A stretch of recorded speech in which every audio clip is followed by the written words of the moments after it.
Hello friends, तो very good evening to all of you. आज आप स्क्रीन में जैसा कि देख रहे हैं कि फीमेल रिप्रोडक्टिव सिस्टम, ठीक है। तो फीमेल रिप्रोडक्टिव सिस्टम के बारे में आज हम देखेंगे, थोड़ी सी जानकारी लेंगे कि उसके बारे में क्या उसका फंक्शन है, ठीक है, कैसे उसकी प्रोसेस होती है, किस तरीके के डिसीजेज या इन्फेक्शन होते हैं, ठीक है, और एक एक पार्ट में उसका क्या इंडिविजुअल क्या फंक्शन है उसके बारे में आज हम लोग देखेंगे। तो ठीक है, मैं Ayushi Mishra GK craze by MD classes में आपका एक बार फिर से स्वागत करती हूँ और एक बहुत ही इंटरेस्टिंग टॉपिक के साथ आज हम अपना स्टार्ट करते हैं, जो कि है हमारा फीमेल रिप्रोडक्टिव सिस्टम, ठीक है। तो हम इसको एक एक क्लासेस में लेके चलेंगे। आज जो हमारा फर्स्ट टर्म है वो है फीमेल, फिर मेल आएगा, ठीक है। इस तरीके से छोटे छोटे सेगमेंट में हम आपके जो टॉपिक है वो पूरी थ्योरी को लेके और उसके क्या फंक्शन है, किस तरीके से वो काम करता है, ये सारी चीजें एक छोटे छोटे टॉपिक पे, सारे ही ऑर्गन पे हम इस वीडियो को बनाएंगे, ठीक है। तो अगर बात करते हैं हम लोग कि रिप्रोडक्टिव सिस्टम होता क्या है, ना मेल ना फीमेल, अगर कोई एक प्रॉपर डेफिनेशन पूछता है कि जो हमारा रिप्रोडक्टिव सिस्टम है वो क्या चीज़ है, ठीक है। तो रिप्रोडक्टिव सिस्टम हमारा ऐसी क्रिया है कि निषेचन के बाद, ठीक है, निषेचन के बाद जो हमारा जायगोट या फिर एम्ब्रियो जिसे हम कहते हैं या फिर भ्रूण कहते हैं, उसका निर्माण होना हमारा क्या है, रिप्रोडक्टिव सिस्टम का काम है मेन, ठीक है। तो जैसा कि आप स्क्रीन पे देख रहे हैं कि हमने यहाँ पर रिप्रोडक्टिव सिस्टम की इमेज भी लगाई हुई है, ठीक है। तो चलिए पहले हम बात कर लेते हैं कि जो हमारा रिप्रोडक्टिव सिस्टम होता है उस पे कितने भागों में बटा होता है, ठीक है। सबसे पहले हम उसके बारे में क्लियर करते हैं। तो चलिए देखते हैं। तो अगर हम बात करते हैं रिप्रोडक्टिव सिस्टम की, ठीक है, तो हमारा जो रिप्रोडक्टिव सिस्टम होता है वो 2 टाइप का होता है, ठीक है। कितने टाइप का होता है, तो अगर हम बात करते हैं हमारा रिप्रोडक्टिव सिस्टम की, ठीक है, तो रिप्रोडक्टिव सिस्टम में हमारे कितने टाइप के होते हैं, ये दो तरीके के होते हैं, ठीक है, याद रखिएगा। एक होता है हमारा सेक्सुअल रिप्रोडक्शन, ठीक है, सेक्सुअल, और एक एसेक्सुअल रिप्रोडक्शन, ठीक है, एसेक्सुअल रिप्रोडक्शन। अगर सेक्सुअल रिप्रोडक्शन की बात करते हैं तो सेक्सुअल रिप्रोडक्शन हमारा जो होता है उसमें क्या होता है, जायगोट का, ठीक है, यानी कि जायगोट का फॉर्मेशन होता है, ठीक है। जायगोट यहाँ पर क्या बनता है, जायगोट का फॉर्मेशन होता है। अगर फीमेल यानी कि एसेक्सुअल रिप्रोडक्शन की बात करते हैं तो यहाँ पर जायगोट का निर्माण नहीं होता है, ठीक है, जायगोट का जो निर्माण है वो नहीं होता है, ठीक है। तो याद रखिएगा कि रिप्रोडक्टिव सिस्टम यानी कि हमारे 2 प्रकार के होते हैं, एक सेक्सुअल और एक एसेक्सुअल, ठीक है। तो जहां सेक्सुअल की बात आएगी वहां पर क्या होता है सेक्सुअल में कि 2 डिफरेंट टाइप के, ठीक है, क्या 2 डिफरेंट टाइप के जब हमारे सेक्स ऑर्गन जायगोट का निर्माण करते हैं तो उसको हम लोग क्या कहते हैं, सेक्सुअल, या फिर इसको हम लोग क्या बोलते हैं हिंदी में, लैंगिक प्रजनन, ठीक है, याद रखिएगा, लैंगिक प्रजनन बोलते हैं, ठीक है। और वहीं इसको क्या बोलते हैं, अलैंगिक प्रजनन, ठीक है, क्या बोलते हैं, अलैंगिक प्रजनन, ठीक है। तो क्लियर हुआ आप लोगों को कि अगर पूछा जाए कि निषेचन या निषेचन के दौरान जो जायगोट का निर्माण होता है उसे हम लोग क्या कहते हैं, पूरा रिप्रोडक्टिव सिस्टम, या फिर एक डेफिनेशन बता सकते हैं, ठीक है। और अगर रिप्रोडक्शन सिस्टम की बात करें तो हमारे 2 टाइप के होते हैं रिप्रोडक्टिव सिस्टम, एक हमारा सेक्सुअल और एक होता है एसेक्सुअल। सेक्सुअल में हमारा क्या होता है, जायगोट का फॉर्मेशन होता है, ठीक है। यहाँ पर ऐसा हमारा जो जायगोट का फॉर्मेशन कैसा होगा, 2 डिफरेंट टाइप के जब सेक्स ऑर्गन जो फॉर्मेट करेंगे वो हमारा किसके अंतर्गत आएगा, सेक्सुअल के अंतर्गत। और एसेक्सुअल के अंतर्गत क्या होता है, हमारे जो जायगोट का जो फॉर्मेशन है वो नहीं होगा, ठीक है, और यहाँ जायगोट का फॉर्मेशन होगा, ठीक है। अब अगर फीमेल रिप्रोडक्टिव सिस्टम की बात करते हैं, ठीक है, तो फीमेल रिप्रोडक्टिव सिस्टम भी हमारा 2 टाइप का होता है, ठीक है। फीमेल जो होता है हमारा फीमेल रिप्रोडक्टिव सिस्टम भी हमारा कितने टाइप का होता है, 2 टाइप का होता है, ठीक है। एक होता है एक्सटर्नल, ठीक है, एक होता है एक्सटर्नल होता है, और एक होता है हमारा इंटरनल, एक होता है हमारा इंटरनल, ठीक है। तो अगर हम आज सबसे पहले बात करते हैं एक्सटर्नल की, ठीक है, अगर एक्सटर्नल रिप्रोडक्टिव फीमेल एक्सटर्नल की बात करते हैं तो चलिए हम देखते हैं इसको फिगर के थ्रू, ठीक है। तो ये हमारा फिगर है, ये हमारा एक्सटर्नल रिप्रोडक्टिव सिस्टम है, किसका, फीमेल का, ठीक है। तो अगर हम बात करते हैं, यहाँ पर आप देख रहे होंगे कि बहुत सारे नाम लिखे हुए हैं, ठीक है। तो हम लोग इनकी एक एक बारे में एक एक चीज़ देखते हैं। अगर हमारा ये है प्यूबिस, ठीक है, सबसे पहले इसको देखते हैं। तो प्यूबिस क्या होता है, प्यूबिस एक ऐसा एरिया होता है कि जहां पर हम देखते हैं कि छोटे छोटे हेयर लाइक स्ट्रक्चर हमें देखने को मिलता है, ठीक है, क्या दिखता है, हेयर लाइक स्ट्रक्चर देखने को मिलता है। और ये कैसे होते हैं, फैट टिश्यू के बने होते हैं, याद रखिएगा। अगर बात करी जाए तो ये कैसे टिश्यू के बने होते हैं, फैट टिश्यू के बने होते हैं। यहाँ पर क्या होता है, हमें देखने को मिलता है हेयर फॉलिकल, ठीक है, हेयर फॉलिकल जो होते हैं, ठीक है, वो देखने को हमें मिलते हैं। ठीक है, अगर हेयर फॉलिकल की बात करी जाए तो ये क्या करते हैं, ये जो प्यूबिक नाम है, बेसिकली जो इन छोटे छोटे जो हेयर होते हैं इनको ही हम लोग प्यूबिक बोलते हैं। ठीक है, और ये क्या काम करते हैं, वेजाइनल एरिया को एक सपोर्ट का या फिर किसी तरीके के इन्फेक्शन से बचाते हैं। ठीक है, तो आप याद रखिएगा अगर मोनोप्यूबिक का बात करी जाए तो ये हमारे फैट टिश्यू के बने होते हैं।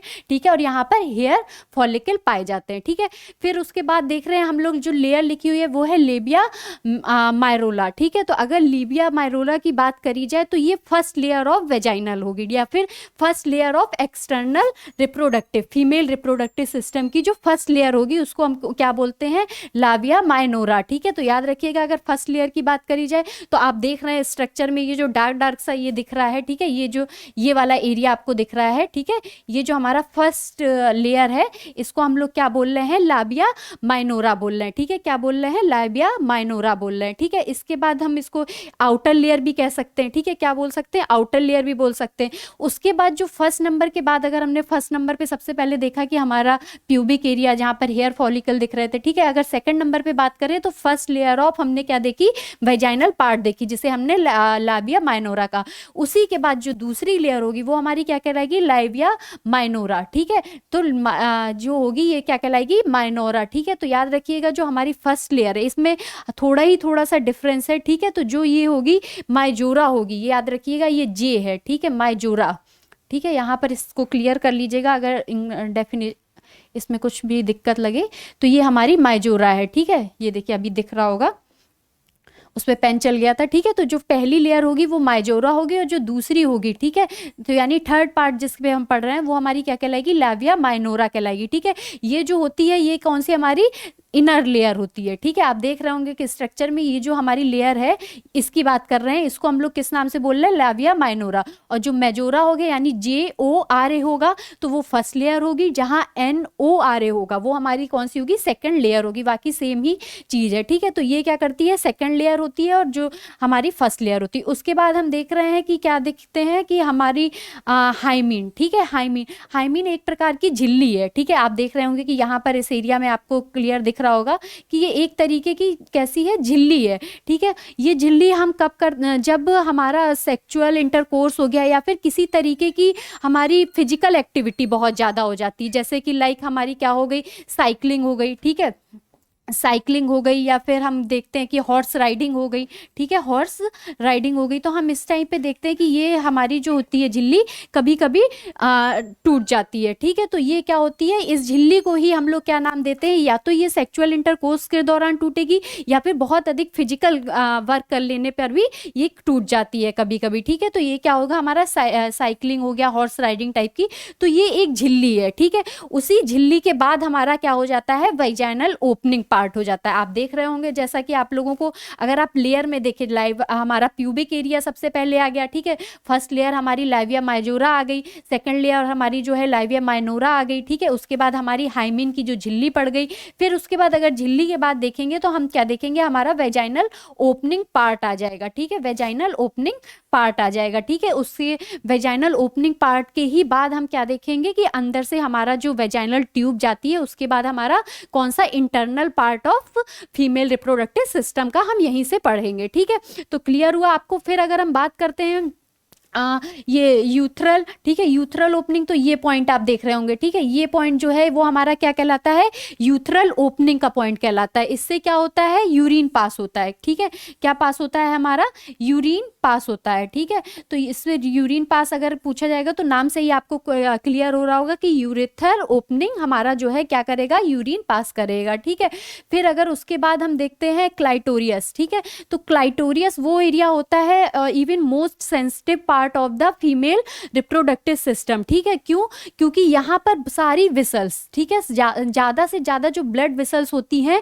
वो इसी एरिया में। ठीक है, इस एरिया में आप देख रहे होंगे फिगर में क्लियर आपको दिख रहा होगा कि जो क्लाइटोरियस है ये हमारा सबसे ऊपर का पार्ट है। ठीक है, एकदम कि यहाँ पर यूरेथ्रल ओपनिंग पॉइंट है, जहां पर उसी के जस्ट ऊपर का जो पार्ट है वो हमारा क्या कहलाएगा, क्लाइटोरियस कहलाएगा। ठीक है, ये जो सबसे सेंसिटिव पार्ट होता है, यहाँ पर क्या होता है कि जो ब्लड वेसल्स होती हैं सबसे अधिक जाके यहाँ पर जुड़ती हैं, इसलिए ये पार्ट जो है सबसे सेंसिटिव होता है। ठीक है, तो अब आप लोगों को क्लियर हुआ, ये हमारा जो था external vaginal part of female reproductive system था, जिसमें पहले हमने प्यूबिक एरिया देखा, ठीक है, जहां पर हेयर फॉलिकल थे, और क्या था कि ये फैट टिश्यू का बना था। फैट टिश्यू का बने होने के कारण ये थोड़ा सा हमें थिक टाइप का दिखता है। ठीक है, फिर हमारी जो फर्स्ट लेयर ऑफ वेजाइनल आ जाएगी, या फिर आउटर लेयर कहेंगे। ठीक है, क्या कहेंगे, इसको आउटर लेयर बोलेंगे। ठीक है, तो आउटर लेयर हो गई हमारी, क्या हो गई, लेविया माइजोरा हो गई। ठीक है, जिसको आपने ये देखा। सेकंड लेयर हमारी इनर लेयर हो गई, जिसे हमने क्या बोला, लेविया माइनोरा बोला। ठीक है, ये हमारी कैसी लेयर होगी,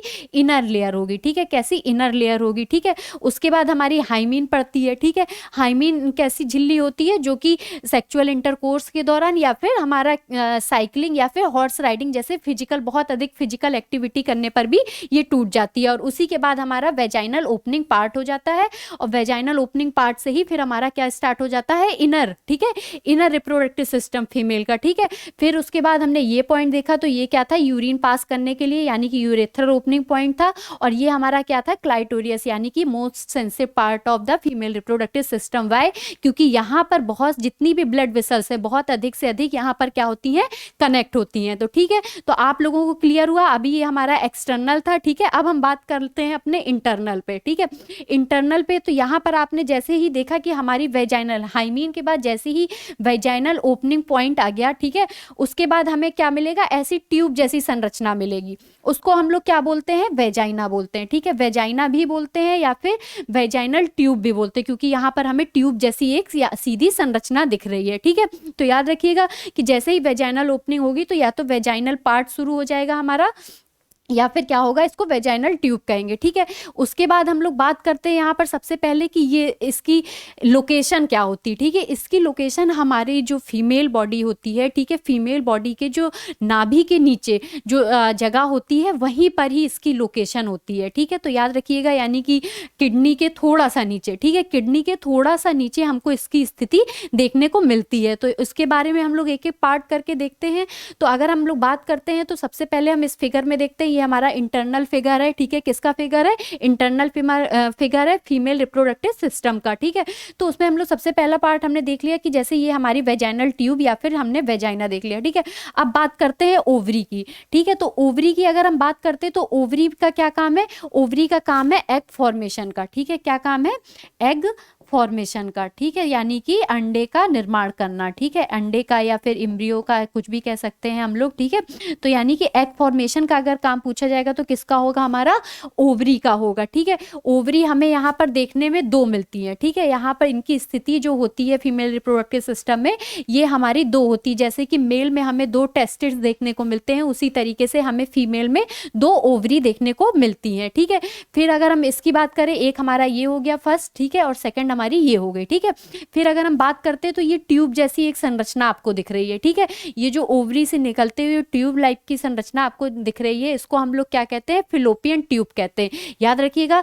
फिलोपियन ट्यूब कहते हैं। ठीक है, ये आप लोगों को याद रखना है। फिलोपियन ट्यूब का जो काम है वो बहुत ही इंपॉर्टेंट होता है, इसलिए इसको अच्छे से देख लीजिएगा। ये दोनों साइड आपको देखने को मिलना है। ठीक है, या फिर इसको यूट्रिक ट्यूब भी कह सकते हैं, पर अगर हम क्लियर नेम में बोलेंगे थोड़ा सा, तो ये क्या होगा, हमारा फिलोपियन ट्यूब होगी। ठीक है, तो अगर हम देखते हैं कि यहाँ पर एग का फॉर्मेशन होगा। ठीक है, एग फॉर्मेशन के बाद हमारी ट्यूब जैसी संरचना आ जाएगी, जिसे हम लोग क्या बोलते हैं, फिलोपियन ट्यूब बोलते हैं। ठीक है, उसके बाद जो हमारा ये एरिया है, मेन एरिया जो है हमारा, ये क्या कहेगा, यूट्रस कहलाएगा। ठीक है, यूट्रस कहलाएगा, या फिर बच्चेदानी कहलाएगा, या फिर ऐसी जगह जहाँ पर बच्चे का निर्माण या फिर पूरा फॉर्मेशन होता है, यानी कि पूरा 9 महीने जहाँ बच्चा रहता है। ठीक है, उस एरिया की बात करी जाए, इस एरिया की। ठीक है, तो यहाँ पर ही एम्ब्रियो का पूरी तरीके से डेवलपमेंट हमें देखने को मिलता है, जो कि हमारा क्या कहलाता है, यूट्रस कहलाता है। ठीक है, तो क्या कहलाएगा, हमारा यूट्रस कहलाएगा। ठीक है, तो ये याद रखिएगा, ये हमारा कौन सा है, कर्वेक्स एरिया जो है, कर्वेक्स एरिया जो है, यहाँ से क्या होता है,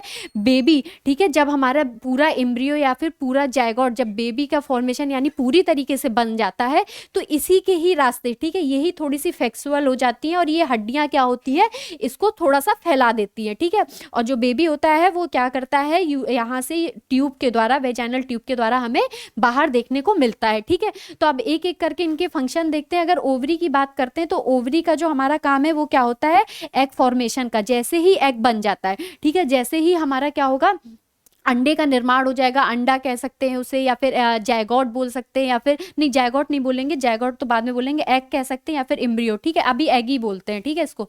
तो जैसे ही एग का जो निर्माण होगा वो हमारा कहाँ होगा, ओवरी में होगा, ठीक है। ओवरी में किसका निर्माण होता है, एग या फिर ओवम का। याद रखिएगा कि ओवरी में किसका निर्माण होता है, या तो हम एग बोलेंगे, ठीक है, या तो हम एग बोलेंगे, या फिर हम क्या बोलेंगे, ओवम भी बोल सकते हैं, ठीक है, ओवम भी बोल सकते हैं। तो अगर कोई आपसे पूछता है कि ओवरी का क्या काम है, तो ओवरी का क्या निर्माण है, ओवम का निर्माण करना या फिर एग फॉर्मेशन करना, ठीक है। जब ये अंडे बन जाते हैं, ठीक है, तो ये अंडे क्या करते हैं, खिसक के, ठीक है, कहाँ पर इकट्ठा हो जाते हैं, हमारे फिलोपियन ट्यूब में, ठीक है। याद रखिएगा कहाँ पर हो जाते हैं, फिलोपियन ट्यूब में। ये हमारे जो एग होते हैं या फिर जो ओवम होता है वो बन के कहाँ पर इकट्ठा हो जाता है, हमारा फिलोपियन ट्यूब में हो जाता है, ठीक है। तो फिलोपियन ट्यूब की अगर हम लोग बात करते हैं, तो फिलोपियन ट्यूब में हम देखेंगे कि यहाँ पर जैसे ही बन जाएगा, ठीक है, जैसे ही ये बन जाएगा तो यहाँ से हमारा जो, अब बात करते हैं कि अगर हम स्पर्म की, ठीक है, तो जो मेल रिप्रोडक्टिव सिस्टम से जो स्पर्म आता है वो कहाँ पर सिक्रीट होता है, हमारा ये वेजाइनल के रास्ते आते आते, अगर सिक्रीट होने की बात करें, अगर ये तो पेनिस के द्वारा ये हमारा कहाँ पर पहुँच जाएगा, ये इस एरिया से हमारा पहुँच के यहाँ पर सिक्रीट हो जाएगा स्पर्म, ठीक है। फिर स्पर्म की जो लोकेशन होती है वो कुछ इस तरीके से जाते जाते इस तरीके से जाएगी, ठीक है, स्पर्म जाएगा और क्या होगा, यहाँ से एग से जो हमारा जैसे ही मिलेगा, जिस एग से मिल जाएगा वो हमारा क्या निर्माण कर लेगा, जायगोट का निर्माण कर लेगा, ठीक है। किसका निर्माण कर लेगा, तो याद रखिएगा जायगोट का निर्माण हो जाएगा, ठीक है। तो जायगोट क्या है, जायगोट क्या है, जायगोट हमारी उस फेज में, या फिर जायगोट हम उसे कहते हैं कि निषेचन की क्रिया के दौरान, ठीक है, किसकी क्रिया के दौरान, निषेचन की क्रिया के दौरान, जो हमारा माता पिता के निषेचन की क्रिया के दौरान जो हमारा एग और किसका, स्पर्म के मिलने की जो क्रिया होती है, ठीक है, यानी कि हमारे एग की और यानी कि ओवम की, और जब हमारा क्या मिलेगा, स्पर्म मिलेगा, तो क्या बन जाएगा, हमारा जायगोट बन जाएगा, ठीक है। क्या बन जाएगा, हमारा जायगोट, जिसे हम लोग हिंदी में क्या कहते हैं, युग्मनज, ठीक है, युग्मनज, ठीक है। तो याद रखिएगा कि ये हमारा क्या कहलाएगा, जायगोट कहलाएगा, ठीक है। तो ये हम देखते हैं कि अगर आप लोगों से कोई क्वेश्चन पूछता है कि जो हमारा, याद रखिएगा कि ये इस एरिया में नहीं मिलेगा, ठीक है, कि क्योंकि यहाँ से जो स्पर्म हमने देखा कि जो स्पर्म है ये वेजाइनल पार्ट से होते होते यहाँ पर रिलीज होगा, ठीक है, यहाँ यूट्रस पे जैसे ही रिलीज हो जाएगा वैसे ही ये स्पर्म जाएगा और क्या करेगा, यहाँ फिलोपियन ट्यूब में, ठीक है। इसीलिए मैंने बताया था कि फिलोपियन ट्यूब का जो काम है वो बहुत अधिक इंपॉर्टेंट है, क्यों, क्योंकि यहीं पर ही जायगोट बनता है, यहीं पर ही हमारा एग या फिर ओवम जो है स्पर्म से मिलता है, ठीक है, क्या करता है, स्पर्म से मिलता है, ठीक है। उसके बाद हम देखेंगे कि जैसे ही यहाँ पर ये मिल जाएगा तो ये हमारा खिसक के कहाँ आ जाएगा, यहाँ पर आ जाएगा, ठीक है, यहाँ पर आ जाएगा, यानी कि किस एरिया में आ जाएगा, हमारा यूट्रस वाले एरिया में आ जाएगा। और यूट्रस वाले एरिया में जैसे ही आ जाएगा वहां से हम क्या देखेंगे कि बेबी का फॉर्मेशन होने लगता है, या फिर हम लोग जिसे कहते हैं बच्चेदानी वगैरह कहते हैं, ठीक है। तो अब एक क्वेश्चन आप लोग देखिएगा कि कभी कभी हम लोग सुनते हैं कि फीमेल में हमने देखा, क्या देखा कि जिसे नसबंदी कहते हैं हम लोग, ठीक है। तो नसबंदी जो होती है, नसबंदी में क्या किया जाता है, यही ट्यूब यानी कि जो हमारी फिलोपियन ट्यूब होती है, ठीक है, इसी को ही काट दिया जाता है। क्या कर दिया जाता है, इसी को ही दोनों साइड से काट दिया जाता है। और काट देने के बाद क्या होता है कि क्यों काट दिया जाता है, इसी को ही क्यों काटा जाता है, क्योंकि जो हमारा फॉर्मेशन है, ठीक है, या फिर हमारा जो एग से स्पर्म का जो मिलना है वो कहाँ पर हो रहा है, फिलोपियन ट्यूब में हो रहा है, ठीक है। यहाँ पर भी नहीं होगा, आता यहीं से ही है, ठीक है, पर आता यहाँ पर है, पर जो मिलना होता है वो इन दोनों का कहां पर होता है, फिलोपियन ट्यूब में होता है, ठीक है। इस वजह से जब नसबंदी की या फिर महिला नसबंदी की बात आती है तो वो हमारा क्या होता है, फिलोपियन ट्यूब में ही होता है, ठीक है। तो जब इनको इसको काट देंगे तो ना स्पर्म जा पाएगा, ठीक है, और ना एग यहां से आ पाएगा, ठीक है, बाहर आ पाएगा, और ना स्पर्म अंदर जा पाएगा, तो जायगोट का निर्माण ही नहीं होगा, ठीक है। तो क्लियर हुआ आप लोगों को। तो आज हमने जो इसकी चीजें देखी, एक एक करके सारी चीजों के बारे में भी देखा, तो आप जल्दी से लोग कमेंट करके बताइएगा कि छोटा सा वीडियो था ये आप लोगों को कैसा लगा। हमने यहाँ पर फीमेल रिप्रोडक्शन के बारे में पूरा देखा, सारी चीजें देखी। तो आगे नेक्स्ट टॉपिक जो हमारा होगा वो मेल रिप्रोडक्टिव सिस्टम होगा, ठीक है। तो ऐसे ही छोटे छोटे से मजेदार टॉपिक लेते आते रहेंगे, सारे फंक्शन आपको क्लियर होते जाएंगे, तो बताइएगा, ठीक है। तब तक के लिए नेक्स्ट क्लास में मिलते हैं हम आपसे, तब तक के लिए thank you so much, bye bye.